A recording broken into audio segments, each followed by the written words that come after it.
All right, we are back on Morning Line. Our guest this morning, malpractice attorney Clint Kelly. Clint, so let me ask you, so what kind of cases have you seen much over the last several weeks? I know you're focused right now on that Gallatin case, but you have other ones. I mean, are there some different cases you've come across just recently, or has it really been kind of slow? Yeah, no, it has been a little bit slower because the medical procedures themselves have been brought to a halt for basically about 6 weeks. Nothing was happening, but there's a new case that I'm looking at right now with a patient who had a spinal procedure, some back surgery to try to eliminate pain on a nerve. It was basically a pinched nerve going down the leg, and when the patient was sewn up, there had been a bleed, and it happens sometimes. Patients get a tiny bleed where there's a nerve or an artery around the nerve that gets nicked. And the CT scan revealed the bleed, but the nurse practitioner who covered the patient after the surgery, because nowadays that's what's happening, nurse practitioners are the ones who are rounding on patients and discharging them. That nurse practitioner did not recognize the bleed, and then when the patient was discharged, 2 days later, the patient became paralyzed and is now in a wheelchair. So is that a standard of care? Now. Go ahead. Yeah, it is a standard of care, okay. And I didn't mean to cut you off, but it is a standard of care issue, but it involves the nurse, not the surgeon, because what's happening now, and you're going to start seeing this much more often, the surgeon performs the surgery, and then he's out. He either goes to another hospital, sees other patients, goes golfing, whatever. He's done, and he leaves that patient's recovery inside the hospital to the nurse practitioner in the practice group. That was unheard of 10 years ago. The surgeon used to follow the patient all the way through until the time of discharge. That rarely happens anymore. And so the problem you have is you've got the least trained, least experienced folks on the team making the decisions post-operatively whether the patient is progressing well and whether the patient should be discharged. And, you know, these nurses, God help them, the last thing they want to do is pick up the phone, have to call the surgeon and bother him about questions involving the patient. I mean, they're basically paid to deal with it and leave the surgeon alone. And I'm afraid that's going to be a more common situation. Yeah, you've talked about that kind of trend where, the nurses really taking on more. So what do you say for the patient? I mean, when you know this is happening and you're going in a procedure, I mean, what should someone do? I mean, what would you do? How do you handle that when you know there's a procedure and you wonder who's going to be there for you in aftercare? First, there's really a couple things you can do. First off, before the surgery, when you talk to your doctor and you're talking about the procedure, ask the surgeon, are you going to follow me daily after the surgery before I'm discharged? Whether it's 1 day or whether it's 5 days, are you going to follow me to make sure that I'm progressing properly? Secondly, after the surgery, if that surgeon isn't following you and you've got some nurse coming in around it on you and you think something's wrong, or family member thinks there's something wrong, insist on a second opinion from another surgeon at that hospital. You know, grab somebody by the lapel and say, I want a second opinion right now because I'm concerned something's happening with my husband or something's happening to me, to make sure that you get that medical opinion before discharge. And surgical opinion is what you really want. Those are the two principal ways to make sure that you can protect yourself in the event that there is a complication that can be devastating. And when you do that, I'm just wondering the little details of something like that. One, it does seem like the standard of care is changing in some degree for the worse. But if you do that, I mean, are they going to say, one, what do you do if they say, well, we can't do it? Or two, what will you be charged for that? I suppose you will. That'll be added to your bill, bringing another doctor. And I'm just curious, how should you approach that? Well, I don't know about the billing because when you're in the hospital, there are ways to get your insurance to cover that. But I mean, Nick, who cares about a $200 bill if you've got a complication and put you in a wheelchair? Right. I just think, I know it sounds a little flippant about that, but that's really the truth. You just have to be proactive these days, not only on the front end to find out, is my surgeon going to follow me as you would expect and I would expect up until the time I'm discharged, or am I going to have the right to get a second opinion? And if I don't like the answer to either one of those questions, I go get myself another surgeon. Okay, so and the whole key here is you're doing this before the procedure. You're sitting down when they're walking you through it. You say, Doc, you going to be around afterward? Or he goes, no, the nurse practitioner here will be handling it from there on in. And then you say, well, I'm not comfortable with that, right? And I'm wondering, though, Exactly. are you going to be able to find doctors that will do that still today, or is that pretty rare? Yeah. Yeah, there are some surgeons that still do that. You just got to go to the right practice, and you got to find the right guy. There are a lot of surgeons out there that do the same type of procedures. There's good supply of them nowadays. You just got to ask around and find the right guy, someone you're comfortable with. And there are surgeons that'll follow you all the way through after surgery until the time you're discharged. It's like you've been saying, Nick, for some time. These days, patients have to be proactive. They've got to be protecting themselves, because unfortunately medical malpractice is the third leading cause of death in the United States, and that hasn't changed. Holy cow. You know, the other day I was talking to a friend of mine. She actually had a doctor that made a house call. How about that? Oh, I mean, you don't see that too often anymore, but a house call and you don't. some of that door-to-door service.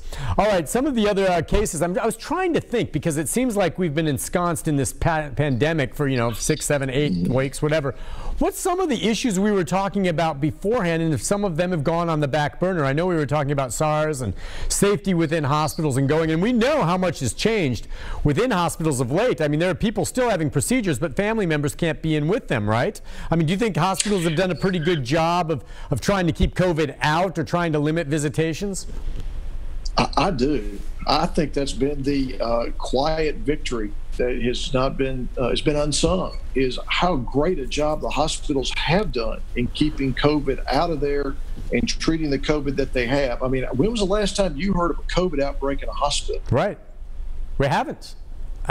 Yeah, that's an excellent point. You know what that means? That means they're following the standard of care. Yeah, something's working, and the nurses and the doctors there too are protecting and staying covered up in all this. Do you think there will be any lawsuits coming out from some of the treatments that maybe had been rushed or maybe been advocated as being positive for COVID-19, and maybe in some cases had negative side effects because there wasn't the proper testing done to make sure first? I would never say never, but I would be very hesitant to take a case like that. I just think there's got to be some room here for reason in a situation like that, where it's hard to second guess that. I don't like second guess cases, Nick. I like cases that are clean, straightforward, where you can make a principal argument that here's the deviation of the standard of care. It's straightforward, it's pretty simple, and it caused the injury. When you start getting into experimental care, the fuzzy situation of what's right or what's wrong in a pandemic or an emergency situation, where the counter argument is as good, if not better, than your argument, that's a case you stay away from. Gotcha. Yeah, I've heard you say that before. Let's take a call from Mary for you. Mary, good morning. What's your question or comment, Mary? Hello? Hi. Go ahead, ma'am. Thank you for taking my call. Sure. I was going to ask the attorney, in a couple of weeks I'm going to go in and have a knee replacement, and ask him any advice of what I need to look for, or if he's had any malpractice cases on knee replacements. That's a great call, ma'am. Now, there's Mary sitting there watching the show, having a procedure, thinking ahead. What advice do you have for her? She's talking knee replacement, Sure. Nick. Or, I'm sorry, Clint. Yeah. Mary, I'm just going to have to be blunt and tell you the truth. I get a lot of calls on knee replacement malpractice. The two key reasons are, number one, that the procedure was done wrong, or the wrong hardware was used. You'd be surprised how often that happens. And then the second are post-operative infections, where an infection is settled in and the hardware either needs to be removed, or the patient has to go through long-term wound care to try to get the infection out, while at the same time making sure the hardware stays in place. So that begs the question, what can I do? What should you do, Mary? I would have a long, hard conversation with my knee surgeon and find out precisely what is he going to do to prevent infection. What is he going to do to make sure he's got the right hardware? Explain the procedure in detail. And if he gives you the kind of the brush you off, the cold shoulder, you're with the wrong doctor. But if he will sit down and explain it to you carefully and in detail, and how he's going to protect the knee and how he's going to protect you from infection, then you're with the right guy. I don't want to spook you, because there are thousands and thousands of knee surgeries every day that go forward and people recover fine. But there are just too many of them where there are bad complications. and preventable complications. And so it's vital that you get with the right surgeon, because the right surgeon usually, in vast majority of cases, has good results. Yeah, I mean, you make a great point. Sit down with him or her, whatever surgeon you have, and go over it. And, you know, they do a bunch of these. But when you're talking about hardware, Clint, give me an idea then. So I imagine there's a bunch of different manufacturers of new knee replacement joints. I mean, are some better than others? I mean, if he says, well, listen, this is the kind of hardware I'm getting. Well, if I'm sitting there and if Mary's sitting there, I mean, she's not going to know one brand from the other necessarily.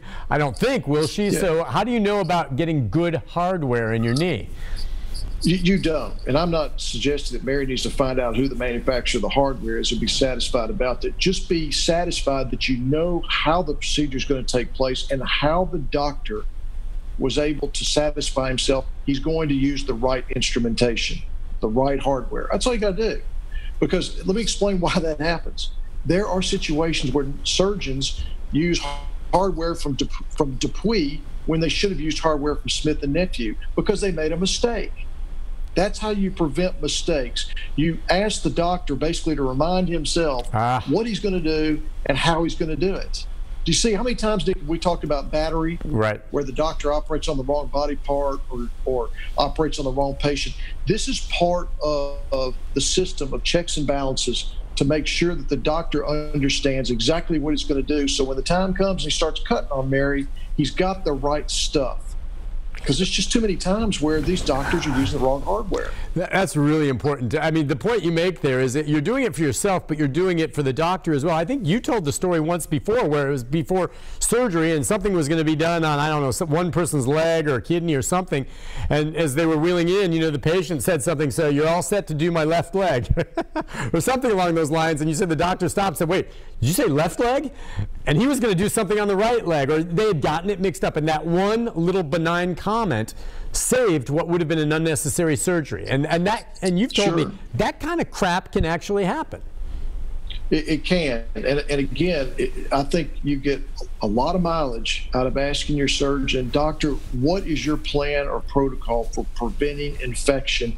And if I do get infected, what's your plan or protocol to deal with it? Just listen and hear it out and be comforted. But if you don't get the right answer, and listen to your inner voice, if you hear an answer that doesn't sound real good, you might want to get a second opinion. There are a lot of great doctors, but Nick, there's some bad ones out there. I'll tell you what, folks, Clint has been coming on this show for years now, and I've learned a ton from him.